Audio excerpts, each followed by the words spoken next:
Alors, la femme va effectivement sortir pour aller retrouver son amant. Lorsqu'elle sort, elle va prendre la voiture et elle va sortir pour appeler effectivement son amant pour confirmer effectivement le rendez-vous. Alors qu'elle appelle l'amant, on est grandement surpris.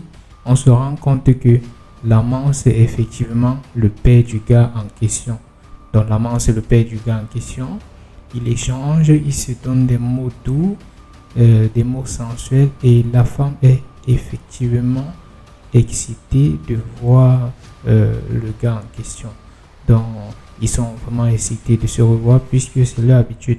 Alors le fils de son côté a suivi sa femme et s'est rendu effectivement compte que sa femme est vraiment en train de le tromper. Alors celui-ci se cache et puis le père qui sort étant cagoulé se croise effectivement avec la fille. Alors la fille dit qu'elle est vraiment pressée de se faire trémousser, de se faire vraiment toucher par le père du garçon en question. Donc c'est le père du garçon en question. Alors le garçon est en train de voir effectivement ce qui se passe. Il est en train de les suivre et ils sont en train de partir en cachette. Ils vont aller entrer dans la voiture du père. Donc ils vont entrer dans la voiture du père de la fille effectivement. Et le père va donc entrer. Là, il va se piquer directement dans les clous qui avaient été installés par le garçon. Alors le garçon qui surgit directement derrière son père et se fâche effectivement et dit à son père vraiment qu'il a été déçu, qu'il est effectivement déçu de ce comportement. Alors là, sa femme commence à se justifier en disant que non, ce n'est pas ce que tu crois parce que c'est une surprise que je voulais organiser avec ton père pour vraiment t'offrir quelque chose. L'homme n'est pas du tout d'accord de ce que sa femme dit et il se fâche effectivement en disant que pourquoi est-ce que vous pouvez me faire ça?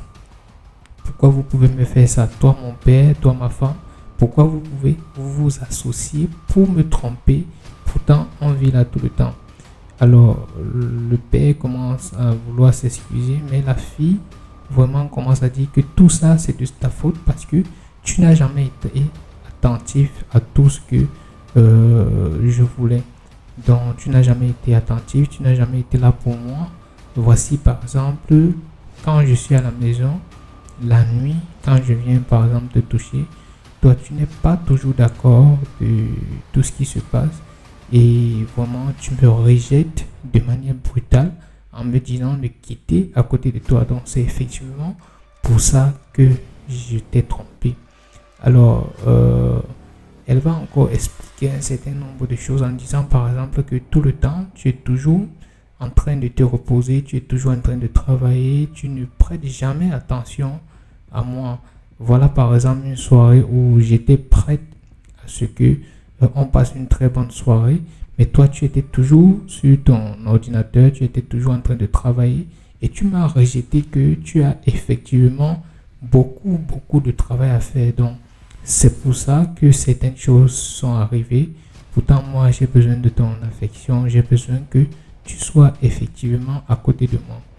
Alors lorsqu'il dit tout cela à la fille, au gars, le gars dit que non, ça n'explique pas effectivement le fait que tu me trompes et en plus avec mon père. C'est ça mon réel problème. Pourquoi tu l'as fait effectivement avec mon père?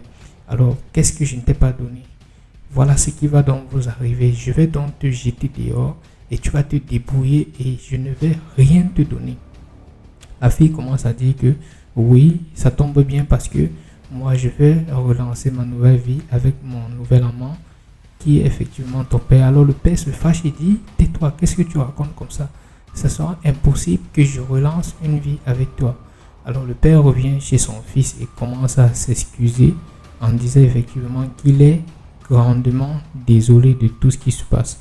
Le fils se fâche en disant que non, chacun est vraiment responsable de tout ce qu'il a commis comme acte et que toute activité ou encore tout ce qu'ils ont mené ne sera pardonné. Alors là, il abandonne la fille et la fille se rend chez le père en disant que s'il te plaît, sauve-moi. Le père dit lâche-moi, je vais suivre mon fils pour pouvoir demander les excuses. Alors voilà comment la fille perd tout